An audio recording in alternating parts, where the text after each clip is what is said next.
We had been a band for 6 days. We had like 5 songs. We're like, okay, let's go play. We've always been like that. It's like, okay, go, go, go.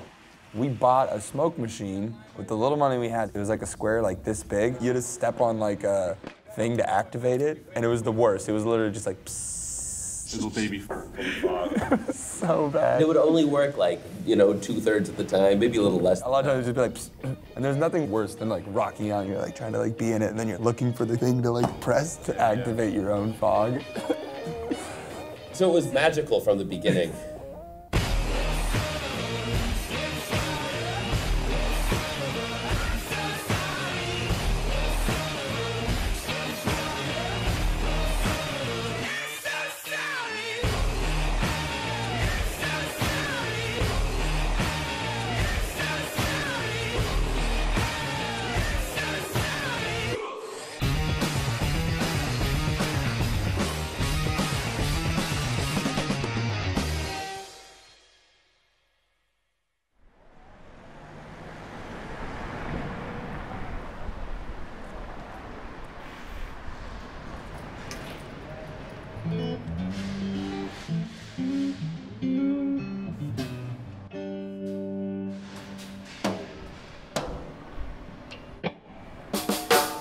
We good?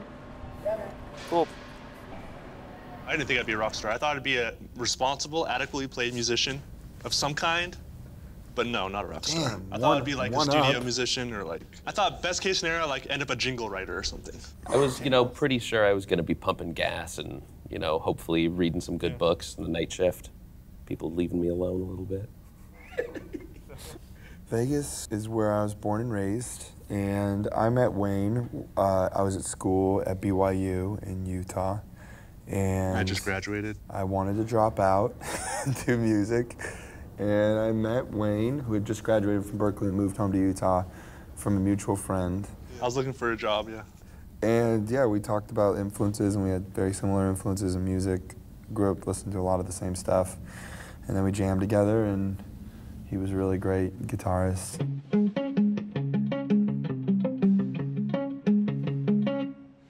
They're players. I mean, these guys went to Berkeley. They have played in clubs. They have sat in their houses in woodshed, and they admire the art of playing their instruments as well as writing songs. They work hard. They definitely remember what it's like to be in a really stinky van with 4 other dudes. I asked him if he knew any good bass player and drummer, and he said yes. I said no, but I know these 2 guys. But I do know 2 clowns. Mediocre. And he called them both, and they moved on a whim because they really trusted Wayne, I guess, and packed up their things and moved to Las Vegas, and we just rented out a house together and were very poor and unsuccessful together.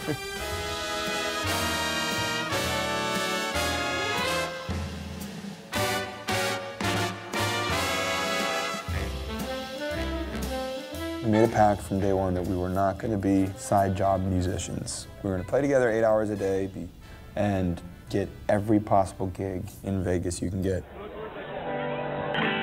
Everybody hear that all right? Is that too loud? No? Okay, cool.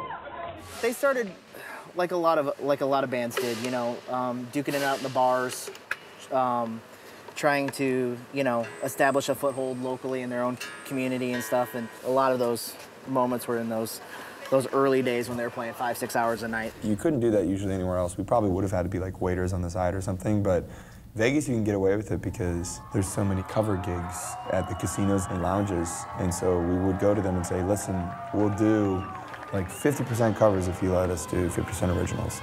And a couple people took a shot on us, and we learned over like 100 cover songs because they were 6-hour gigs. There's the bottom of the barrel, which is O'Shea's. You do that because you have nothing else to do. O'Shea's paid $400 for 6 hours? Yeah, $450. For 6 hours. Shared between the 4 of us, which was terrible. And then like the epic, amazing gig would be Mandalay Bay. They paid $1,000 a show. Yeah. But then you were playing in front of like the most snobby sushi, like eating sushi, these like rich people who are just like... No, I more think of like the drunk 55-year-old woman that tries to break dance / maybe fell down. Oh yeah, I remember that. We didn't want to be one of 1,000 bands that was exactly the same, doing the same thing, trying to get the same gig. At least in Vegas, you can make some money and try and develop your sound a little bit.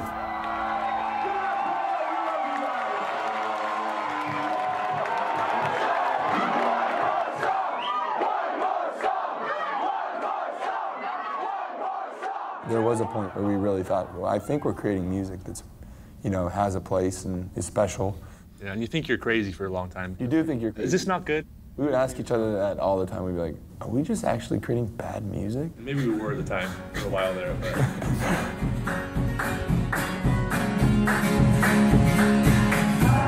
I bet my life, I bet my life, I bet my life on you. First time we played in front of a ton of people would be in Vegas. Pat Monahan, the lead singer of Train, I guess got one of the animal flus. Which one was it? I think it was swine flu. He got swine flu. He never canceled. The promoter called us, and we ended up playing in front of like 25,000 people, which was really nerve-wracking for us.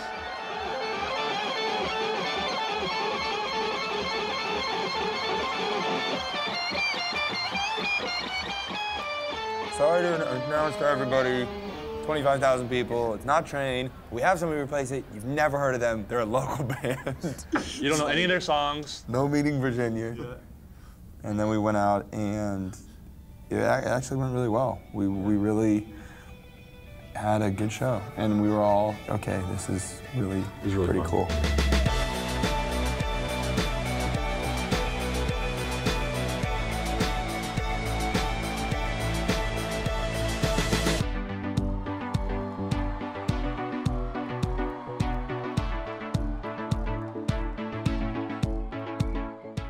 We've been on the road for, I mean, give it a week or two break here and there, probably 3.5 years. It depends on where you say they begin and end, but yeah, probably one constant tour. We saw this chart that came out was it last year or the year before, that showed the top touring acts, like most shows played in a year. And they put us, what were we, number 3? 2 or 3, yeah. I swear they didn't count some of the shows. We really have been playing a show almost every day of the year for 4 straight years. I was blown away. You guys are really, really talented on stage. It's amazing the energy you guys perform, and you're playing South by Southwest later this year. I can see why everybody's buzzing so hardcore about you guys. I started with them on their first U.S. headline tour, basically a club tour, about 1,000, 2,000 capacity venues every day. And at that time, they had just started to get radio play. And what was supposed to be a 2-month tour turned into 3 years, but the tour schedule is just unheard of. It became very apparent when I joined the band that they were determined to be successful. And by the time I got involved, it was just massive. My first tour with them, we were doing amphitheaters, and the month prior to that, they were only doing clubs, and by the end of that year, we were doing arenas, so it just blew up really, really fast. You couldn't turn on the television or listen to the radio without hearing them. I've worked with tons of other bands. I've been doing this for almost 10 years now. Even with other bands that have had great runs, this is definitely from the smallest to the biggest that I've ever seen. There was just such this like incredible personal connection with all the fans. Now remember when I told you that's the last you'll see of me? Remember when I broke you down to tears? I don't think, you know, any of them or us could have thought it was gonna get as big as it did. So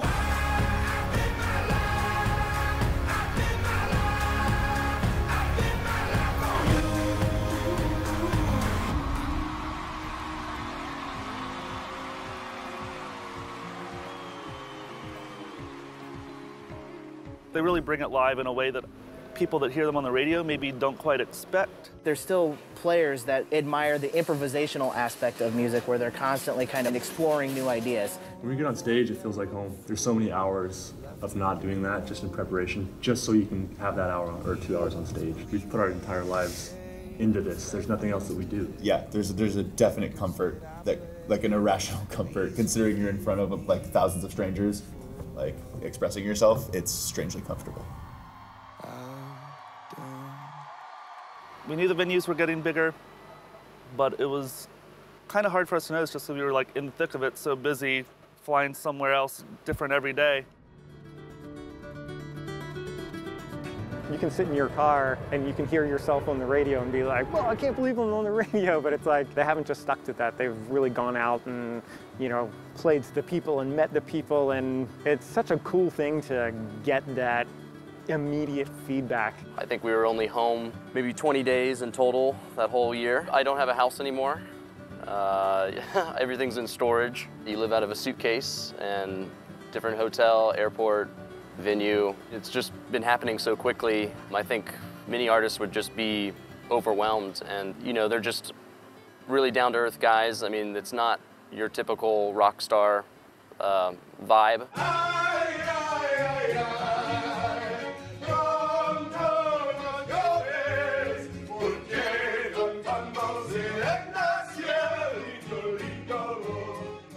I don't even think that they know the mass in which this is growing. I think it was maybe not till we got to like the Grammys, and we're like, are we at the Grammys? And I think they were thinking it too, like, are we at the Grammys? That was kind of the moment when I think everyone realized how big it had become. For 4 years, we played small rock clubs across the United States, like many bands out there.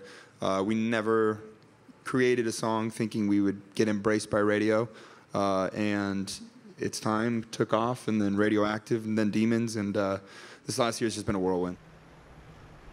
We had definitely some goals early on, and one of them was to be an international band. We never wanted to be an American band that only toured America. We always wanted to tour the world, see the world, experience all the different cultures that the world has to offer. They didn't expect to be doing shows like this and traveling all the way across the world, really. But I think you really get the sense from them that they do realize how insane this whole thing has been. Imagine Dragons!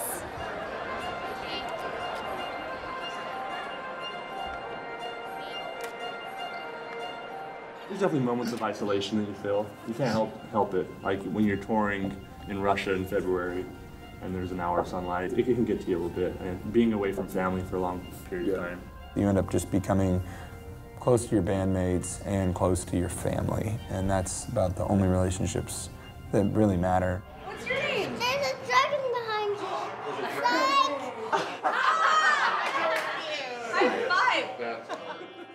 I think that the thing that has really contributed to their success has been how serious they've taken their jobs as performers. They just can't stop what they're doing. And it, you know, it comes through in the show.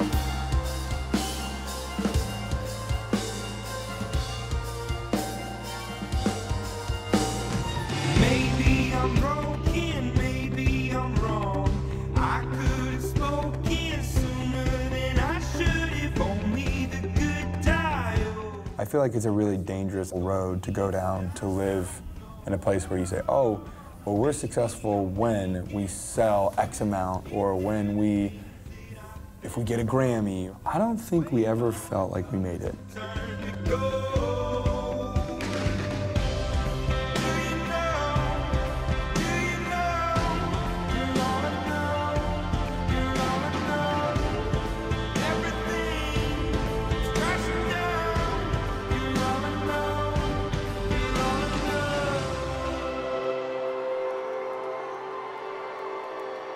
Even though this sounds like a cliche, there's always some other step.